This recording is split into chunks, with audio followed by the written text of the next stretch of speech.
You're listening to Trek FM. Want to join in the conversation and share your thoughts on this episode?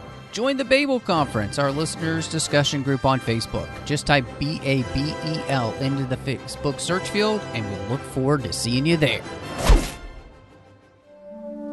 This is Steve Sansweet of Rancho Obi-Wan, and you're listening to the 602 Club.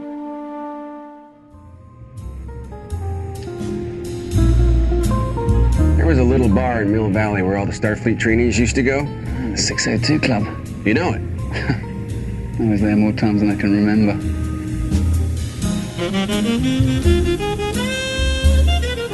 Hi there, Chris. How did it feel to play a Scottish legend, and what kind of pressure comes with playing a Scotsman, the Scottish accent, swearing the right way? Well, I figured I would be crucified by some people, so I kind of gave up trying to be a perfect Scotsman early on. I had an incredible dialect coach. I worked with mainly Scottish men in the largest fraternity of mean actors of all time. And they were brutally honest with me and kept me in line. And I lived in Glasgow for 4 months and just tried to soak up as much as I could. And in terms of playing Robert the Bruce, it's a challenge I couldn't turn down. And the man is 600 some odd years old, and in order to pin down who this guy was is a bit more difficult than I thought, so I tried to do justice to the script that was given to me and the character that I saw on the page. Well, thank you very much. We thought your Scottish accent was great. So Thank you very much. Well, hello and welcome to the 602 Club. I am so excited to be here. I hope that you like scotch, because that is all that Ruby is serving tonight, which is fine with me. And I have with me the one and only Scotsman that I know personally, the fantastic Lee Hutchison. How's it going, Lee? Yeah, really good. I'm so glad that whiskey's on the menu today, so it feels very fitting for our conversation today. Yeah, I was thinking that too. And luckily, she's only serving the good stuff, so 18 years and above, which is fantastic as well. But with all of this Scottish talk, maybe people have figured out what we're going to talk about. But recently, at least in the States, we had a film released on Netflix called Outlaw King, which it stars the one and only Chris Pine. And Lee, you got to see this in the theater, though, because you went to the premiere, correct? Yeah, well, to an extent, yeah. I got to go to the London Film Festival, and I got to watch an 8:30 in the morning press screening on the largest IMAX screen in the country. So it's certainly a bit different from kind of many people's experience of this movie. We've been kind of lucky here in the UK, really, in the past kind of year or so. An independent cinema chain has been getting a bit of a deal with Netflix movies, but it never really comes north of the border. But we've been really lucky with this being sort of a Scottish movie that it has. We've also got the option to kind of see it in the cinema for a week here in Scotland, and in only 2 cinemas. So yeah, I've certainly had my choices to see this movie. Yeah, that's really cool, and I can definitely see, after having seen the film, it would have been nice to have seen this on the big screen. But before we get completely off track, I just want to remind everybody, of course, you can find the 602 Club wherever you get your podcasts. I mean, seriously, wherever you find podcasts, whatever podcast catcher you're using, you can look us up and subscribe there. Of course, if you're over on Apple Podcasts or iTunes, hit us up with a star rating review. I know we say it every time, but it's totally true. It helps people find the show. It helps the show grow. It helps more people see the show because it makes it more visible in iTunes. So, and you get thanked whenever you do. Anybody that's ever written a star rating, given us a star rating and review, that written review, we read out what you say on the show. So you can also find us all over the place on social media. Trek FM is everywhere. We've got the listeners-only discussion group on Facebook called the Babel Conference, which allows you to talk to fans from all over the world listening to our shows.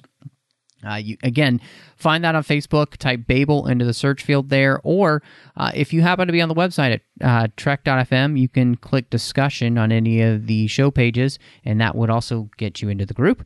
you can find us on Twitter at Trek FM. We're on Facebook at facebook.com/Trek FM. And last but not least, if you happen to be over on the website at trek.fm perusing things, maybe you want to send us an email. So you can do that by going to trek.fm/contact, choose a show, and choose the 602 Club. And then that email comes to me and any host that's on that week, and we'll be able to talk to you about anything that you're excited about. So, Lee, I think that, we were talking a little bit before we kind of got completely started, but this idea, this film finally coming out, and, obviously, all of us are familiar with Braveheart and the story of William Wallace now because of the film that Mel Gibson did. But I felt like this was really interesting that the Bruce, finally gets his due in some way to get a film of his own, because, he's such an important part of Scottish history and the first king of Scotland. And what fascinated me was the fact that this film hadn't been made before. Like, nobody had told this story like this. And I was wondering if you had any idea or had any thoughts of why do you think it took so long for there to be a film like this and for this story to make it to the big screen? I think it's one of these ones that I think you kind of look at movies of the kind of past few years and really kind of past 20 years. It's all about name recognition. And I think it's easier to kind of sell a movie where it's like, it's the Iron Man, it's the Batman, these types of characters. And it's a big risk to take on a hero for someone in Scotland, which is still a really small country. Despite our influence on the world of creating TV, for example, we are still a real small country. So I think the idea of a Robert the Bruce movie going around the world, I can imagine some studios going, is this going to be something that we can put into the cinemas and people are going to know, are going to recognize? And I think that that's probably always been over their head. And I think as well, Scotland at the moment, we're really blessed with things like Outlander. We've recently had the Avengers Infinity War. We've got so much talent kind of coming into the country just now and filming. And I feel that sort of that momentum is really kind of carried through into something like, Outlaw King, where people are like, yeah, we can make this film in Scotland now. Braveheart, this famous Scottish movie, was pretty much all shot across the sea in Ireland. So I think now that there's more of an infrastructure, there's the talent here to make this. I mean, apart from obviously Chris Pine and a few of the cast, this is nearly an entire Scottish production and team involved in it. So I think it's been something that's been building for a while, and it's just kind of come at the right moment. So that's kind of my feeling on it. It's funny to me that it would take so long to tell this kind of story, just because it is the kind of story that we go to the movies for. The underdog versus the top dog. I mean, when you're looking at what the story is about, a person struggling to be king in a country that hasn't had a king in a long time, and has been subjugated for the most part by England for a long time. This is the kind of story I think we all love. And so I'm really glad that it got made. Two, I think it's just a fascinating part of history here. I would say it this way. Many times we see England as being the heroes in stories. And this is an interesting part of their history where you get to see England from the other side. We got that picture a little bit in Braveheart, obviously. But I think that this brings it even farther, just to see that, there's good and bad to countries, right? And I think history is so much more complex than just good and bad people anyway. And I think this really brings that to light, and it creates a really fascinating story to see. And, for me personally, being somebody who has always, I love Scotland, even though I've never not gotten to go, but its history fascinates me. Its whiskey fascinates me. Its landscape fascinates me. And so I think you're absolutely right. I'm kind of glad that this film didn't get made before, because using the landscape of Scotland the way that it is done here, and really getting to be in that place, I think makes such a big difference in this movie, because it makes it feel so much more real when you watch it. And for me, that's something that I really appreciated. And in many ways, I'm kind of glad that now the Bruce can get his due when we can actually film the movie in Scotland. Yeah, absolutely. And it's one of the ones that I really particularly enjoyed that. And when I obviously saw it in London, the heart of England. And when I was kind of watching it with fellow kind of critics and so on, and talking with people, and kind of the reaction of kind of, I live in Edinburgh. It's a very mixed city in terms of Scots and English. And people are watching this movie going, I really hate the English coming out of this, and this is coming from English people. They're looking at that going, God, we come across really, really badly in this movie. Their behavior isn't exactly the most, well behaved in this movie. So it's one of these ones that we were having a debate where it's like, Thanos has, clicked his fingers and killed half the universe. And then in this, you've got the English come along and it's almost like, hold your beer, Thanos. We've got this kind of covered. We're going for the ultimate bad guys this year. There's a real kind of pantomime element to it, but I think it kind of makes it all the more sort of enjoyable to an extent. Well, and I think, the movie does, I think, the best job that it can with a very large story. I actually got a chance to read a book by Ronald McNair Scott called Robert the Bruce, and it's his whole life story, and the struggle that he has with England lasts pretty much his entire life.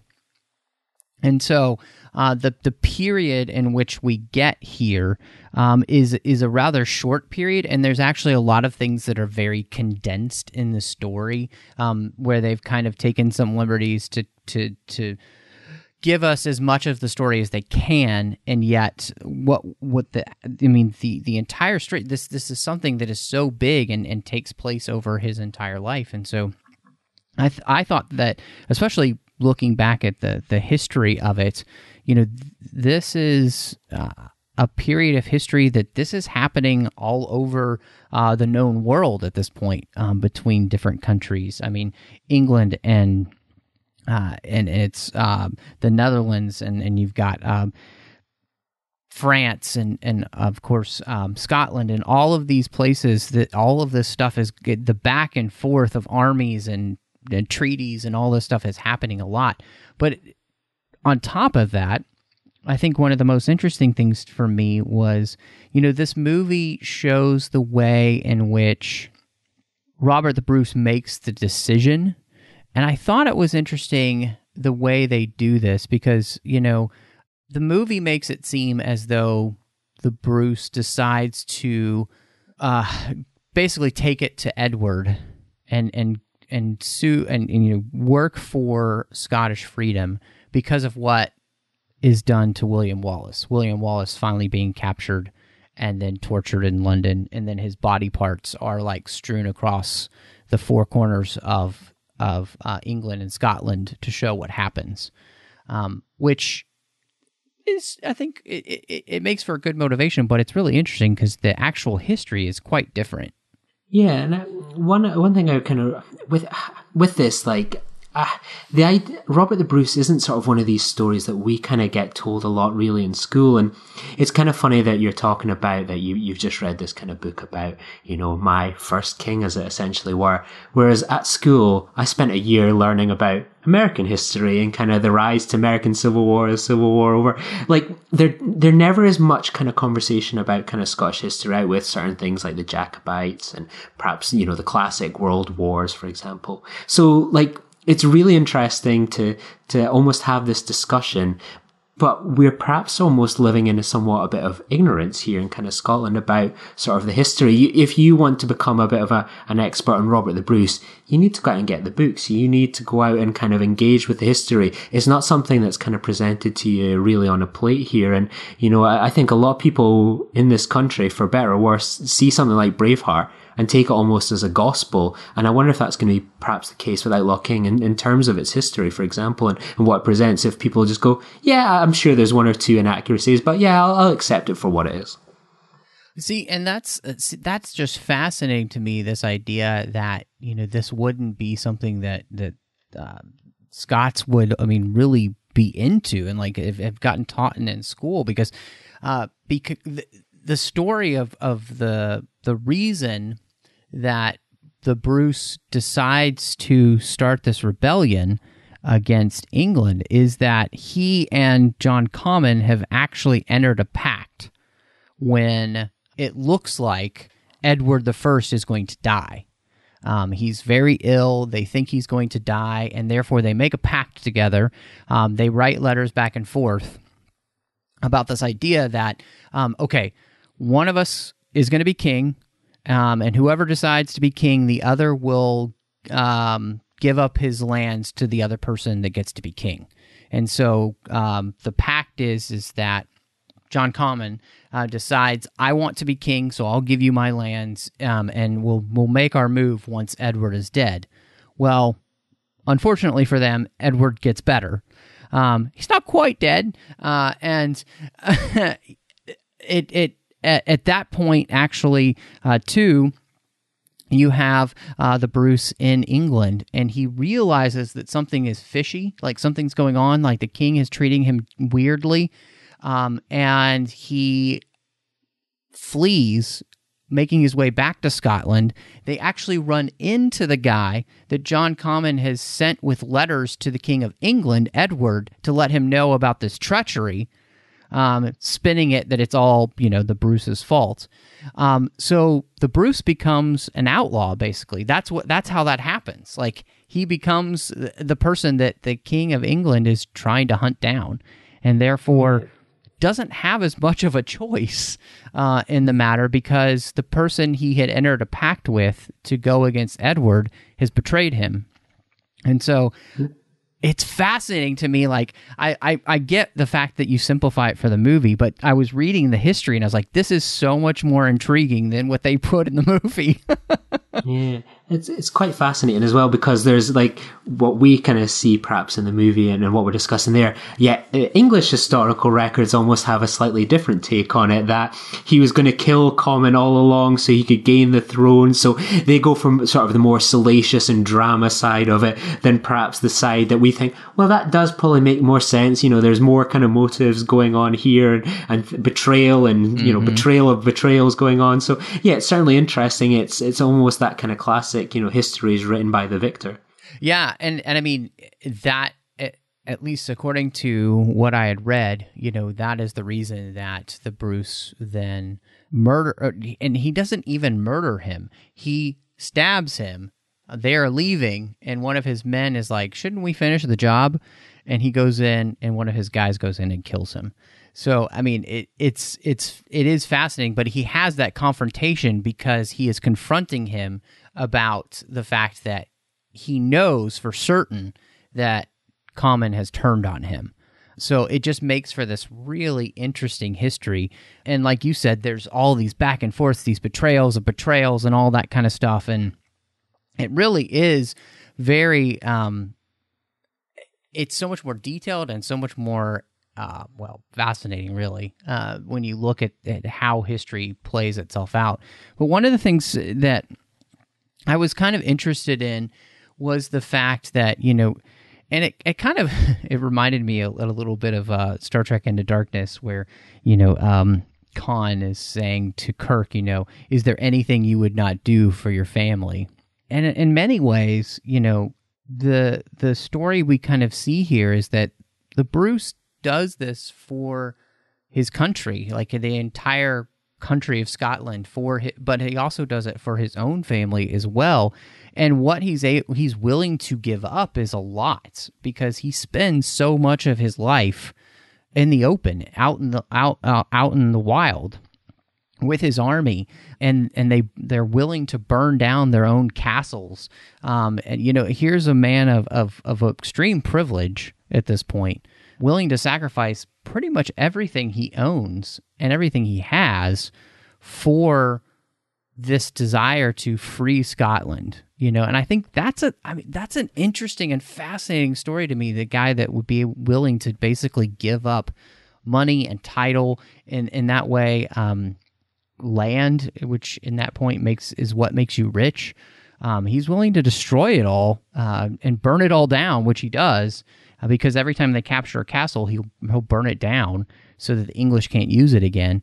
That is just, I mean, by today's standards, that's kind of crazy. but it's also what wins them the day in the end. Yeah, and I think it's even the same kind of at the beginning where he sort of falls into line with England because that's what his father wants, that he has to agree with what his kind of father wants. So he is willing to kind of sacrifice that. Even you see it all along in those kind of first meetings between the Bruce and Edward and, the Prince of Wales, where you can see this is a guy that is, raging inside about this deal, but he's getting into line because that's what his father wants and that's what he believes he has to do. It's they're almost put into a surrender. He's almost giving up at that point as well. So it feels so consistent that he's always that's his default position, that he is always willing to sacrifice something for the greater good, for either family, in terms of his father's choices. And I think it shows him as a noble and very consistent man as well. He's not someone where you see it in many superhero moments or traditional moments like that where you think this is a guy that is he's, a normal person, but then something happens that shatters all of that. You kind of get that feeling just straight away that this is a man that is ready to turn, that he is always going to be consistent in that respect. He will always do the right thing at that time. Well, and I like that too, because, look, obviously it's politically motivated for him because he does want to be king. But he also wants to do what he believes is right for his people, which is to not be subjugated by England, which is that they should be free. They should have the freedom to reign them, to rule over themselves. And the fact that, he sets up, too, historically, he sets up a parliament very much in the same line as England. So, yes, he is king, but he is not tyrant. And not only that, but I also think it's really fascinating, too, reading the history. Not only is he willing to give all this up, but one of his main supporters is the church there in Scotland supporting him and backing him. Because, of course, in that time, if you don't have the support of the church, you don't have anything. So they put their money on Robert the Bruce as well. And I thought that this was really interesting. I think in a world in which we live where everybody is wanting to, support some cause or whatever, to see a man be willing to support his cause with every single ounce of everything that he has and is, I think that is a real testament to what it takes to change the world. Like, if you want to change the world, you have to be willing to sacrifice everything. And the Bruce is willing to do that.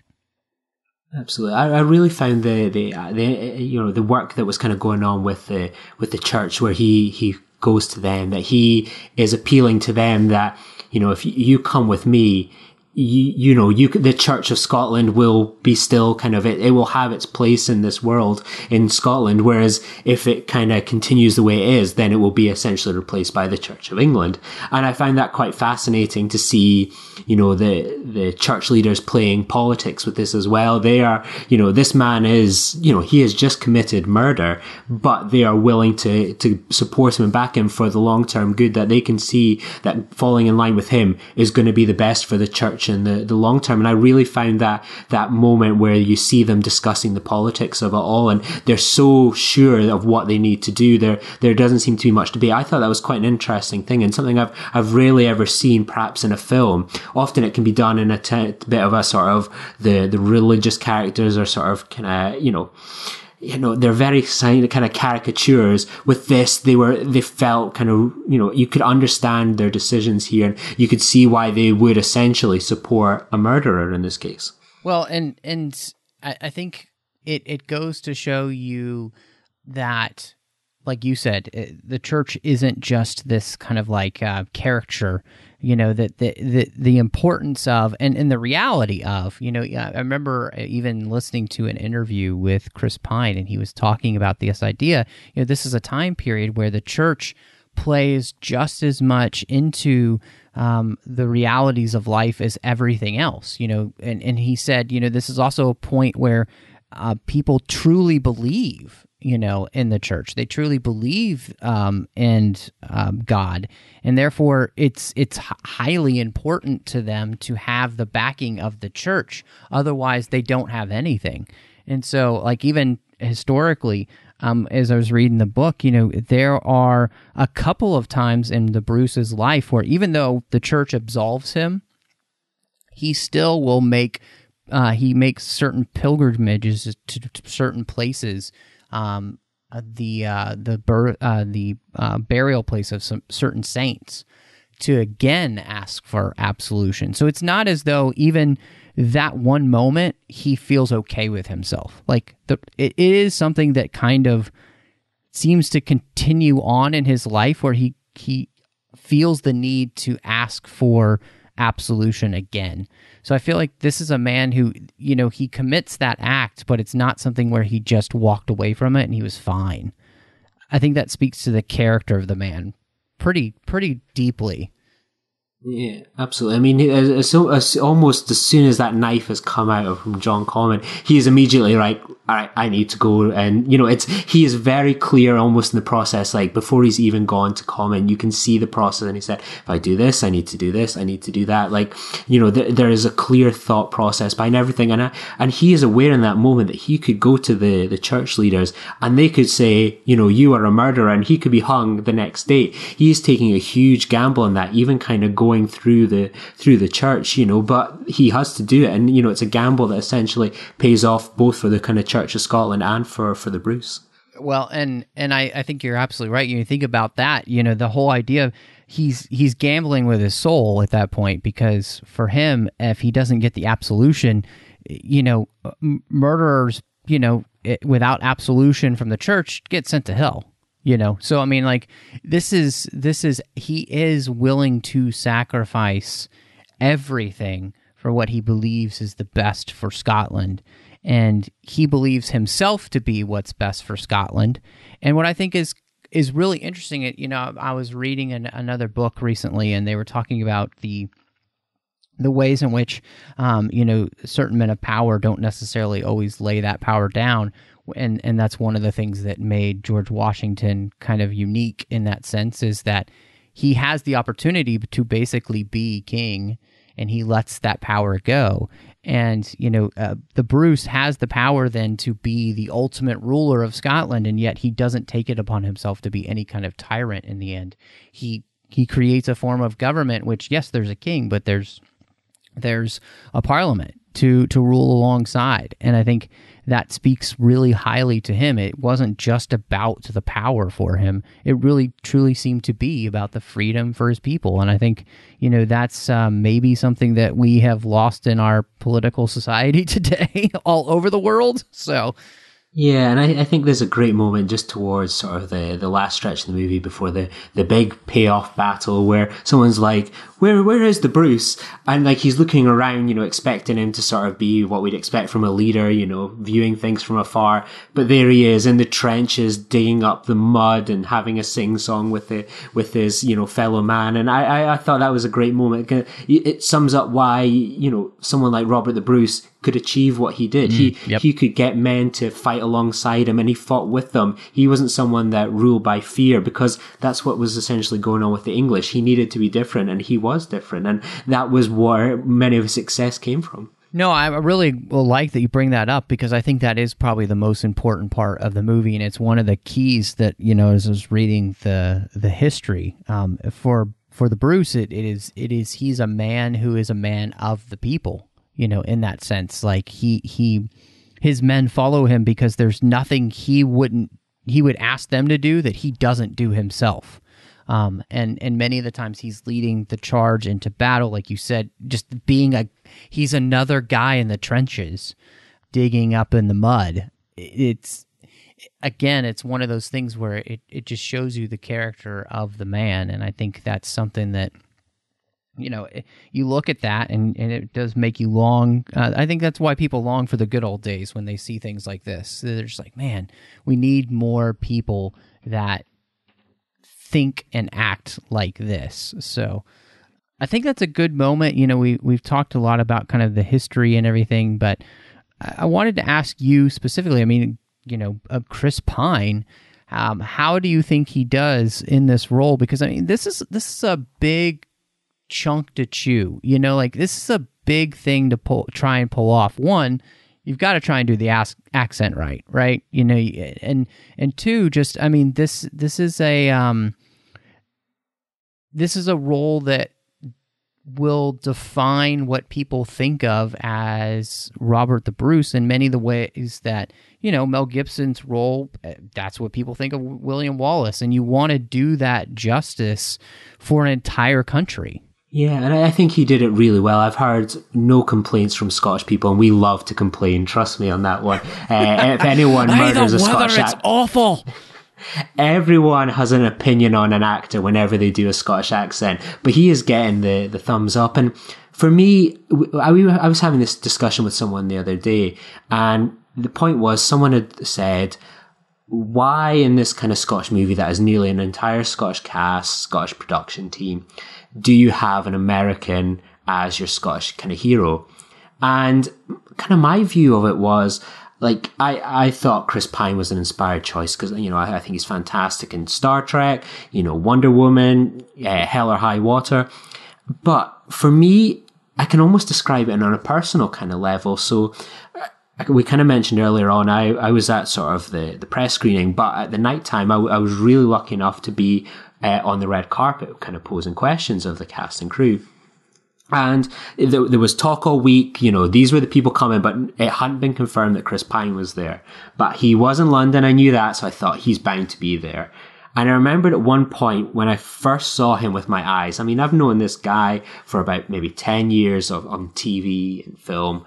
And I remember just looking down the red carpet and I clocked eyes with him, and you're just immediately taken back. And I mean, I'm lucky that I've been to conventions, I've been to red carpets where I see famous actors a lot of the time, and it's like, oh, that's that person. But with Chris Pine, he had a real presence that you were like, oh wow, he's quite a tall guy, and then when he talks, he's very personable, he interacts with people really well, and you kind of get this feeling of going, if I was David Mackenzie and I was working with this guy in Hell or High Water, I'd be looking at him, and probably in the way that J.J. Abrams and co, when they were casting Star Trek, would look at him and go, he's got that leadership vibe. He's got someone that he is young, but you could fall into line behind this guy. Right. And it was really great it was just that moment. And I'll never forget it, just clocking eyes with him and going, wow, that he's got a presence. And that was him halfway down a carpet chatting to someone. It's like, you could feel something about that. And I thought he did it.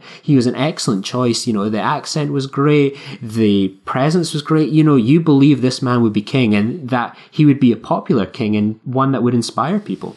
It's so funny. We have all the Brits play our American superheroes, and apparently we have Americans play, Scottish historical heroes. So, yeah. But I know I totally agree with you. I think, like you, have been following Chris Pine for a long time. I mean, gosh, I think the first thing I saw him in was Princess Diaries 2. Way back in the day, and so, but he's been somebody that I feel like has grown on me more and more and more as an actor that I really respect, and I think that that's because he does such a great job of pouring himself into whatever role he's in, and just portraying that person with as much humanity as possible, and I think he really does that in the role here.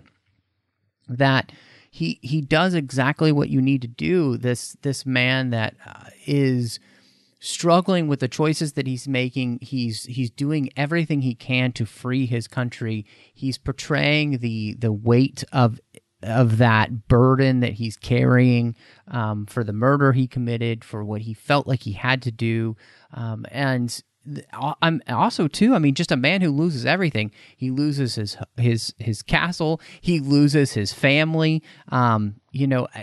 And he has to find a way to make it through. And I think Chris Pine just he makes you feel what he's feeling, and that's what you need in this role, because you don't want this man to be a Superman. You want this man to be a human being. And the moment that really got to me was the moment where he watches one of his brothers die on the river as they're trying to cross over on the boat.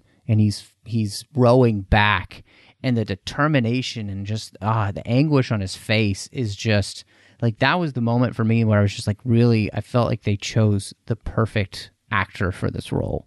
100%. It's really interesting, and the movie does a decent job, although James Douglas will be and is the closest ally to Robert the Bruce, but Aaron Taylor Johnson is a good actor, but I enjoyed him in this role, although I don't feel like in the movie he's as big as what I read that he is historically. Because again, he really is, he's Bruce's right-hand man, and next to his brothers, the person he trusts the most throughout the rest of his life. They are inseparable in the sense of commitment to one another. So I feel like he does a good job for what he's given to do, but I felt like the role could have been accentuated even more. I mean, I must admit, and I think it's a discussion I've had with quite a few people, that he's become almost a lot of people's kind of favorite character in the movie because he is such almost a primal character in a way. And I think like there's so many moments like, I think I've watched this movie on obviously a big screen and at kind of home as well. And it lacks a little bit of an impact on kind of the TV screens. But just before this big final battle, it cuts to him and you just see him. It's more, you can just pick up perfectly on a big screen, but he's frothing at the mouth with kind of excitement and just the anger to just really get stuck into kind of fighting the English. And I think he's just one of these characters that he is such a big player, but kind of within the confines of this movie, it has been sort of reduced. But I think he becomes this character that people just really enjoy, and they see him and they go, yeah, I can understand that dislike, that kind of rivalry you probably see in Scottish football fans when we're playing England or in kind of those kind of sporting events or politics. He is just someone that people go, oh yeah, I know a James Douglas, and yeah, that James Douglas reminds me of my pal from work, or that guy I know from something, or oh, he's my mate on the terraces. He is someone that I think a lot of Scots are really relating to, and he's almost become a bit of a kind of the star of the movie for a lot of people, I think. It's funny you're mentioning that because I was listening to an interview that Peter Jackson did about his new documentary for the World War I, which I'm really hoping I get a chance to see. It's got a couple of days. It's going to be in the theaters here for special engagements. And I really want to see it. But he was mentioning how the front lines in World War I, they rotated the men in and out. So they weren't in the trenches all the time. They would rotate in and out. And anytime the Scots rolled in, the Germans didn't want to have anything to do with the Scots. They were deathly afraid of the Scots. So what you're saying is absolutely true. Like Douglas is a man of just high ferocity and not somebody you want to go up against. And so I do think in those moments he does do a good job of really showing that and bringing that to life when he gets the opportunity. So well done on him, I think. The most interesting thing I'd say of this, Florence Pugh playing Elizabeth, which is his second wife, it was very interesting to me that in the movie they chose to have this be more of an arranged marriage, whereas in history, he falls in love with her and they get married and there isn't anything arranged about it. So that was an interesting take for me to see them use in the film, but historically that's not necessarily the case. Although, regardless, I think she does a really good job in the role, and she makes the most of every time she's on screen. Yeah, I think she's an actress that people are going to become a lot more familiar with in the kind of the coming years. I think a couple of years ago she was wonderful in Lady Macbeth. I don't know if it's on Amazon Prime in America, but it certainly is here. And it's not based on the Macbeth storyline at all, but she plays a young woman in sort of a period piece that is, is trying to, and is kind of trapped in an arranged marriage of her own. And she is fantastic in it. She is one of these brilliant leading actors. And I think she's kind of coming up in a new TV series. I think she's going to be someone that people are going to be seeing a lot more of. Sort of Lady Macbeth was the movie where people were seeing it. And then after that, she's kind of getting cast in a lot of these films. And I would love to have seen more of her in this film. I think she's fantastic. And, it's those little scenes as well when the English are coming and, they're dragging this young boy. And she's like, my father is, in command of this army. He wants men to fight, not children. And it's just like, you get it's another thing I liked about this movie and the character as well. And, you don't deserve points for it, but it was nice to see sort of that kind of Robert the Bruce as a man, that he is put into this arranged marriage in the film, but they don't consummate it on the night. They almost learn to fall in love with each other. And there's never sort of he's always very respectful of her being thrown into this position. And it almost seems that, she earns his respect and likewise. And I think they're a really good pairing. I just wish that was the one thing I wish I'd seen more of. Maybe not so much the history element, but these two had a really good partnership. Yeah, no, I agree with you. I think and they have great chemistry on screen, and I really enjoyed the way that they did portray it in the movie, in the sense of just them getting to know each other and kind of finding their way to fall in love with each other, with the whole aspect of making it kind of more of an arranged marriage. And I thought it was fascinating because, and historically too, for her, because she is the daughter of one of the English captains and one of the most important people to Edward, the King of England, it's fascinating because that's the only thing that saves her from actually. In the movie, they portray her as having been locked up in one of those cages hanging down from the battlements on a castle. That's actually not what happens to her because of who her father is. If she had been anybody else, that's exactly what they would have done to her. But she's under house arrest for, I think, a little over 9 years. So it's a very long time that they're apart. But it's still awful for her, but she doesn't get treated the way they show her getting treated in the movie. I think they do that in the movie because they wanted you to see what did happen to people in the court of the Bruce, because a couple of women actually do have that happen to them. And one of the women actually survives that for 4 years. And the only person that she speaks to through that whole time is the woman who brings her food every day. Like, I don't know how that's possible, but it's insane. Certainly not civilized times. No, definitely not. There'd be some lawsuits these days, So, was there anybody else in the cast for you that, beyond these three, really stuck out to you? Yeah, definitely for two of them. Billy Howell as Edward, kind of Prince of Wales. He's an actor I wasn't too familiar with until this year, really.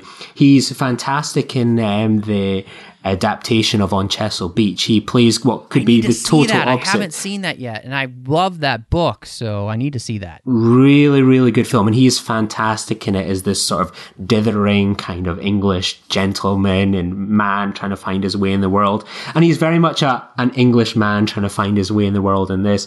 And he is just a brilliant villain. Like, you immediately, when they're having this sword fight, and it's that really sort of passive aggressive, they're dueling and they're, the barbs are kind of going there. They're like, they're almost kind of chuckling away as they kind of, give each other some passive aggressive comments.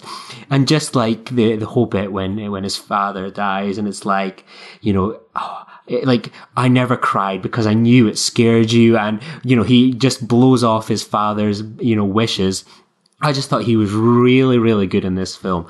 And the same with Tony Curran as well. He's a man that's literally starred in everything. And he's also been in another Netflix movie this year based in Scotland, Caliber, which is, a very dark movie as well, but one of my highlights of the year. He is always fantastic in this. And I just love the sort of the rival, the the banter really between him and Black Douglas when they're talking. It's like, if you go near my daughter again, I'm going to chop off your nether regions and I'm going to use it as bait. And I just think he's an excellent character. He's someone that he's just a quiet, calming presence around Robert the Bruce, and I just thought he was excellent. I just think it's a really well cast film, and it was one that there are really great castings kind of gone into this movie, and I think they've really picked the best people for these roles. Yeah, I agree with you on both counts. I think they were wonderful in the roles that they had. I've always enjoyed Tony Curran when I've seen, and I just looked on Chesil Beaches on Amazon Prime, so I'll be able to watch it soon. And so I'm really looking forward to seeing Billy Howell in that.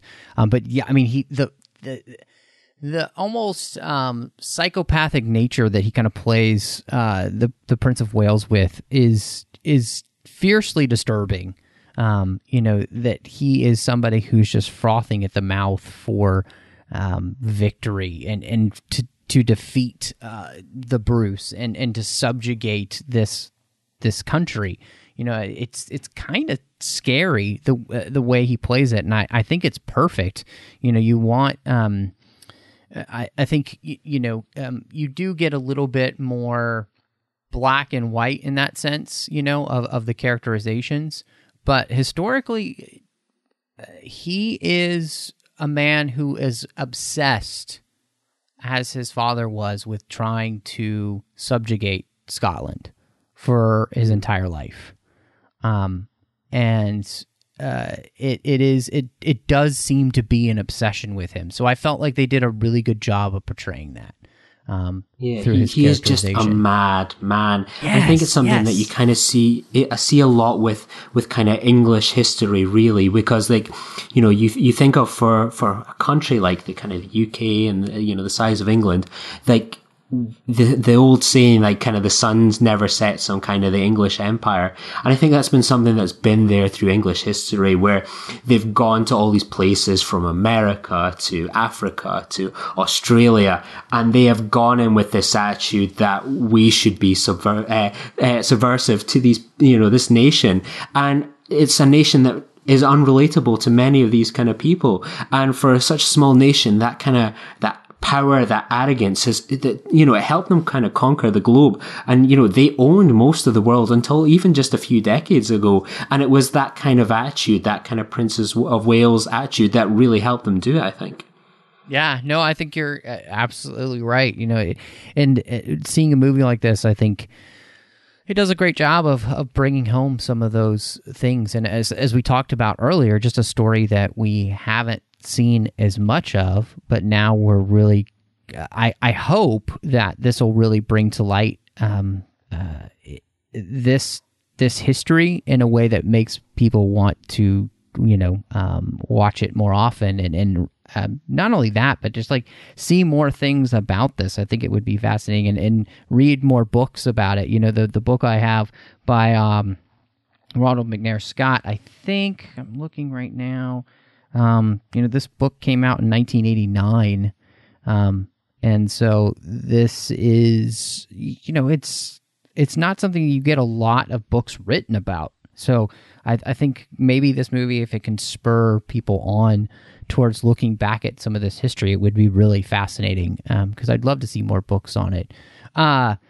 I wanted to ask you too, this is always really important, but this being such a huge Scottish production, what did you end up thinking about the production value of the film? It was unbelievable. I mean, I think they spent about 90 million on this movie, and you see every penny of it on the screen. That what I love is that everything is so tactile that, when they're in the ocean, when they're in the mud, you feel every single one of those. And I just thought it looked, the country looked great. I mean, I thought it looked fantastic on a TV. I thought it looked brilliant on an IMAX screen. I just thought it was like, you were blown away by the quality of it, because we're so used to in Scotland, you maybe get the odd bit of a scene here. You had something like the Avengers. They shot here. It looks great on a big screen. But like this looked brilliant. You know, I think it's that passion of having Scottish people involved in making this movie that they know the locations to go to. They know the angles to shoot at. They've probably had this stories in their head their entire life. And I think you see it, every little scene of that. You know, the armor looks fantastic. You know, the battle sequences, you know, the big cannon thing that they fire at Stirling Castle. Like, you look at that and you think, they've really used every single penny of that. And, you know, 90 million is nothing to be sniffed at. That is a lot of money. And I look at that and I think, awesome. I'm very curious as well. I know that between sort of Toronto Film Festival when it was originally put out there is extra footage. There's like 25 minutes that was cut between then and when I saw it in London, kind of a couple weeks earlier, which includes like an extra kind of battle scene and Robert the Bruce and William Wallace meeting up kind of early in the movie as well. So I'd love to kind of see that extra material someday. I know that was a bit of a hard process for them, cutting out those scenes, because they looked great. You know, they had spent quite a bit of money on it, but they felt it didn't kind of fit in with the film and making it work as best as it could. So I'd love to see those extra values as well. But I'm curious as well for an American. And when I was telling a friend earlier, I was like, I'm going to be discussing this with an American. He's like, I'd love to hear what an American thinks of this. So what was your kind of take on the production? And do you feel that with a movie like this, where it's going all around the world, you know, it's from here to America to Iceland, everywhere in between, would this inspire people to come visit Scotland? Does it change people's opinion of us as a nation? Well, I mean, I can say, you know, hearty hell yeah. I would, if I could afford it, I would drop everything and go to Scotland in a heartbeat. You know, just part of, but you're talking to somebody who's always wanted to visit this country. And, you know, I think the thing that they did so well was just some of the aerial landscape shots where you get to see the expanse and beauty of Scotland was very smart, because Scotland is a beautiful country. It's so photogenic, you know, whether it's foggy or sunny. I mean, it's kind of a country that looks good in any weather.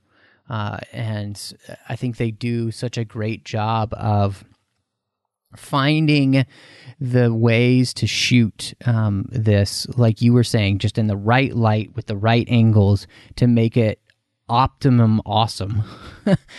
So that every time that you're in a new environment, you're feeling that environment. Like, I loved that, you know, I felt like the way that they kind of shot the parts on the islands when they go to the islands was a little bit different than some of the angles and shots that they would use in other parts of the film. So it made each place kind of come to life in a different way. And it really brought home I think the wild beauty that is Scotland. And so, yes, absolutely. As an American, I would visit this place in a heartbeat, and I think I would enjoy and relish every minute of it, because there is such a raw, powerful beauty to the landscape of Scotland. And then, you know, I think you're absolutely right. The production value with every other part of the film, you never felt like this was a movie that just belonged on the small screen, you know, and that's the way I saw it. But I mean, I would have paid to see this on the big screen if it had come out in theaters here. So yeah. I think Scotland did themselves proud with this film and the production of it. And I would hope to see, you know, maybe them do some more films like this, because I would be delighted to watch more of them. I think one of the complaints people have had is that it could be more like, you know, like they could have a Robert the Bruce story that goes on for further, you know, a further decade and furthermore. But I think the fact that they really focused on kind of the War of the Bruce period, like, it does potentially leave open up a further door that, you know, you could kind of have more stories about Bruce and Black Douglas and, you know, the Allies and their war against the English and, you know, their many adventures that they kind of went on. Mm-hmm. I think, like, there is an avenue for that to kind of happen again in the future. Whether they do it, I wouldn't think so, but it's always kind of possible. And I want to say one thing as well, that with that kind of, one thing that I think might surprise international audiences, and I think would surprise many Americans, because I know how kind of big they take it. Scotland doesn't technically have a national anthem. We have a shared national anthem with the rest of the United Kingdom of God Save the Queen. But Scotland, whenever they're playing an international football match or a sporting event or so on, we sing O Flower of Scotland, which is all about this war of Robert the Bruce and sending kind of Edward home to think again, of daring to kind of come up against the Scots. And that whenever we go into sporting events and so on and we sing this song, this movie is, evoking what we kind of sing about when we're talking about our country and what it could potentially be in the future of an independent nation, if that's what some people want it to be, and so on. It's just a fascinating thing. Not many people know that we don't have an anthem, but this movie is the song that we sing about at these games instead. Oh, that's awesome. That's fascinating. It's because, especially since I think just a few, as we're recording this, a couple weeks ago, the Scottish women's national team was playing the U.S. women's national team, and so I heard them sing that song. That's really funny. I did not know that. And now you know the context of it. That's awesome. Well, and it's funny because for us as Americans, our national anthem is very much rooted in a specific point in history, so in many ways, what you would sing there before a sporting event is the same for us. So that's really fascinating that we have a similarity in that way. So yeah, absolutely. Well, you raised an interesting question that I kind of wanted to ask you, because if there is anything about this movie that I do feel like isn't quite perfect, it's that I do think that it could be longer. And no, I'm not talking about Little Pine. I had to make the joke. It had to be done. But I do feel like this movie, that it's, I think, a little over 2 hours, just a tiny bit over, a smidge over 2 hours. And I feel like maybe an extra 30 minutes or, heck, I could sit there for another hour, honestly. I feel like it does feel a little bit rushed. I think it's interesting because there definitely was that cut, that it was something that, only existed, less than a month and a half ago. There was that extra kind of 30 minutes. So, you can find out online about that extra scenes that have kind of been lost in the cut. And it's interesting because I could easily watch another half an hour or an hour of this movie, but it's interesting that the movie we've got, which is getting quite fantastic reviews. There's the odd middling review, but it seems a really positive one. I think if you were a Rotten Tomatoes subscriber, you would say it's a fresh movie. And people were kind of saying that when they saw it at Toronto, that, the director's watching it going, something's not right here. He was feeling, the audience wasn't kind of getting into the movie quick enough. You could feel that there was issues. And, before the UK premiere, within 3 weeks, they had removed 25 minutes of that movie, and the reviews spiked up from that point. So I think it's one of these ones that there could be a case for more, but the more that we might have actually got might have made it kind of a lesser film. And an interesting bit of trivia for people, and Braveheart is a movie that is very much associated with Scottish nationalism, and we mean kind of Scottish nationalism, very different to what might be associated in other places in the world. It's very much about kind of pride in your country and viewing it as you'd like it to be independent one day. And Braveheart is very much associated with that film, whereas they've been at pains with Outlaw King to say this isn't going to be that type of movie. We're playing to a universal audience. But one change did happen, a further change, where at the end, where it's like, in the future and in 300 years, Scotland and England united. When I saw it at London, it said Scotland and England united in 300 years, blah, blah, blah. ...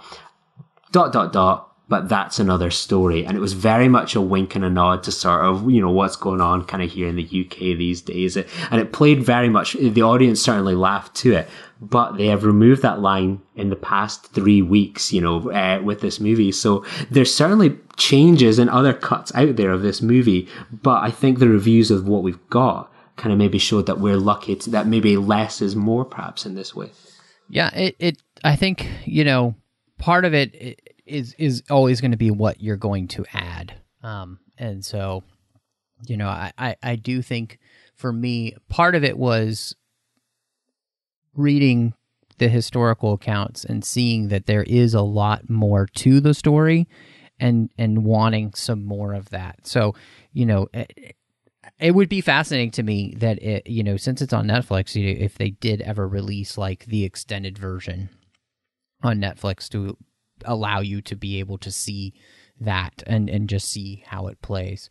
In the end, I think speaking as an American, I do think this, along with Braveheart, does kind of have a good sense of patriotism. That's what I don't really appreciate the words nationalism either, because I think it does speak to some other things. But I do think that there is an importance for having good patriotism for your country. And like you said, having a pride in your country, and your history. And part of being a good patriot for your country is actually knowing its history.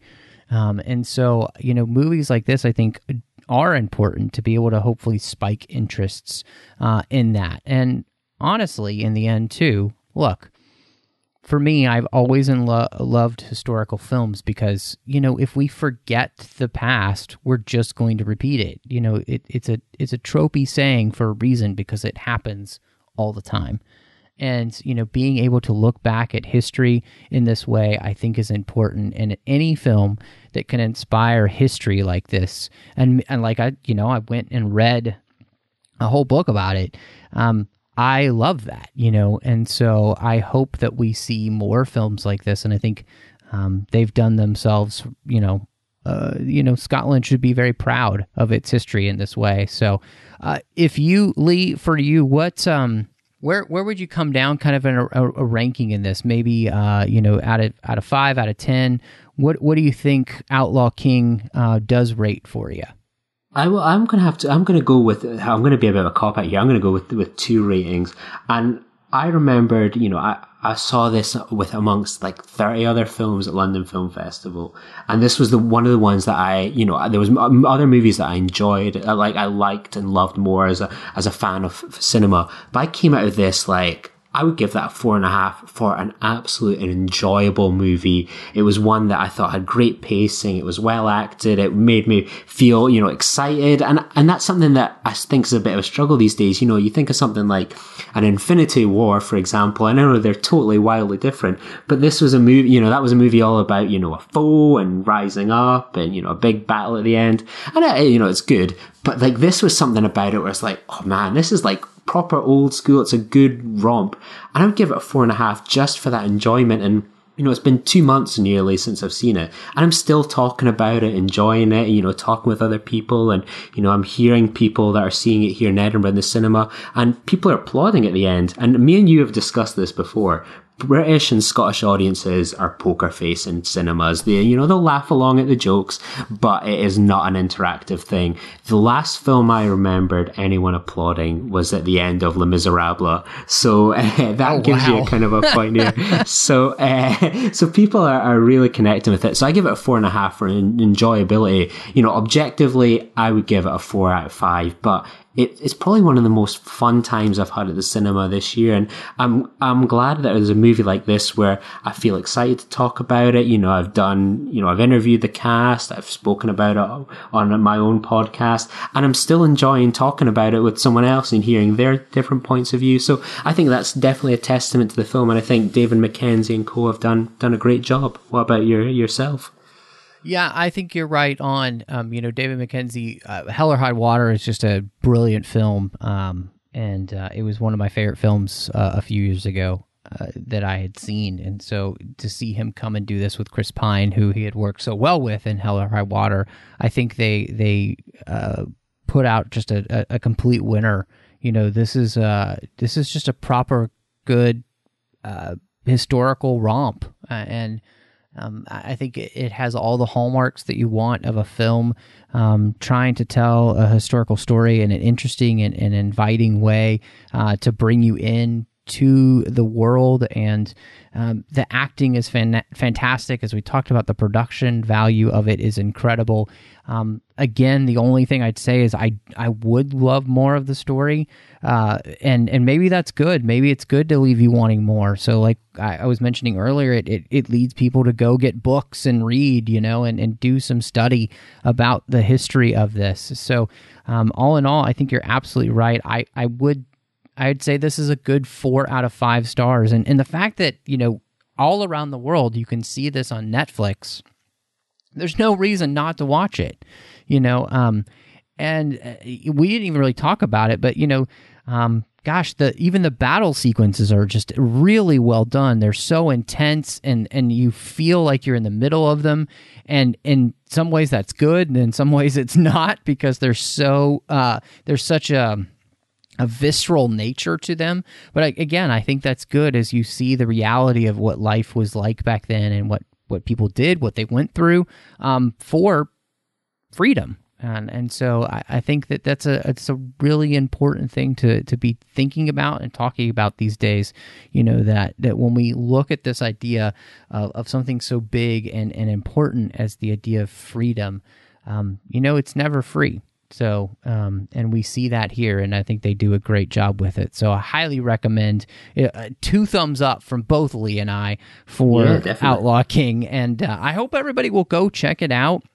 Like I said, if you haven't seen it, gosh, especially if you're here in the States and all around the world, we've got it on Netflix. So do check it out. I want to say a huge thank you to Ken Tripp, Davis Grayson, Daniel Noah, and Ryan Millett for their support of the network, and specifically the 602 Club through Patreon. They are the associate producers here through Patreon, and they know that this network cannot do this on its own. It's too big of an enterprise to put together Trek FM and all the shows we have coming out. So if you would like to support the network and make sure all of that keeps coming to you each and every week, as so many podcasts are coming to you each and every week, go to patreon.com/trekfm and you can see how you can be part of the team. There are different contribution levels that you can give at, but in the end, every little bit helps. So every little bit a month, make sure that this keeps coming to you. So again, that's patreon.com/trekfm where you can support us. Lee, it was great to have an actual Scot on to talk about such an important film for the Scottish people. And man, I know you have been able to interview the cast, and you've got your own podcast and everything. So let everybody know where they can find you so they can catch up on some of the stuff that you did about Outlaw King. Yeah, you can catch me on the Nerd Party like yourself on the Filibuster strand. So I got to interview kind of Tony Curran, Chris Pine, Aaron Taylor-Johnson, the producer, James Cosmo. So I was a very, very lucky man. So I count my lucky stripes for that. So you can hear my red carpet interviews with them there, and some of my reviews and so on there. So yeah, you can find me there. And I've got a new podcast that's just sort of come out in the past week or so called the A24 Project. We'll be discussing another Scottish film soon, Under the Skin. But that's been a real treat, and we were lucky to have a wee cameo appearance from yourself in episode 3. So the Matt Rushing the podcast universe continues. So yeah, you can find me on those podcasts on the Nerd Party for sure. Awesome. Where are you on Twitter as well? Oh yeah, you can find me on Twitter at Lee_Nostromo. Awesome. And thank you so much for the clip, too, that you allowed us to use there. At the very beginning of the show, you heard a clip of Lee interviewing the one and only ridiculously handsome Chris Pine. So appreciate you letting us use that. That was a real treat to be able to hear, man. And gosh, I can't even imagine how cool that would have been. It was scary, because I'll give you a small behind the scenes story. I'm sure your listeners are ready for a cup of tea at this point. But when they were doing the red carpet, like originally it was like, right, you'll get 3 questions each with these people, 2 questions, 1 each, and then it was all kind of running late because these things always drag on. And like they coupled a lot of the online press together and went, right, it's 1 question between the lot of you. And you're sitting there thinking, like, this is my moment. Like, I'm not going to let this slide. And he just came right in the bang in front of me. And it was just like, microphone. So Chris, and it was just one of those moments you're like, if I don't do this, one of the other publications are. And I'm, as a kind of fan of these things, like, I wasn't going to let that slide. I was updating you guys in the Nerd Party group chat at the time. I was like, oh my God, Chris Pine's here. I'm going to go for for it. And it was a real moment. That was a real treat. And I can assure people that he was a genuinely lovely guy. I mean, you don't hear it in the clip, but like just a few seconds before, like the crowd were screaming for him, like, Chris, and he's like, I'm sorry guys, I've got to work right now. And he's just, not many people do that. He's a great guy. We're really lucky to have him as an ambassador for Star Trek and for places like kind of Trek FM. He's one of our own in a way as well. So we're very lucky. Yeah, that's awesome, man. Well, you can find me doing not so cool things over on Twitter at MattRushing02. I'm on Instagram and Letterboxd under the same name. I am here on the network when we get a chance. Chris Jones and I talk about Star Trek Deep Space Nine on the Orb. I'm also, as Lee mentioned, on the Nerd Party. I've got a couple of shows there. One is called Owl Post with Drea Kaufman, as we talk about Harry Potter each and every week. And, of course, you would have heard us recently on the 602 Club here talking about Fantastic Beasts, The Crimes of Grindelwald. And then I am doing, of course, Aggressive Negotiations with John Mills, which is a Star Wars podcast, and each and every week we just dive into a topic that we've been thinking about in that Star Wars franchise. So it's a lot of fun. Check that out. And then last but not least, doing Cinema Stories with my good friend Courtney as we talk about films, but through the lens of faith. Well, thank you so much for joining us, and y'all come back now. You're here.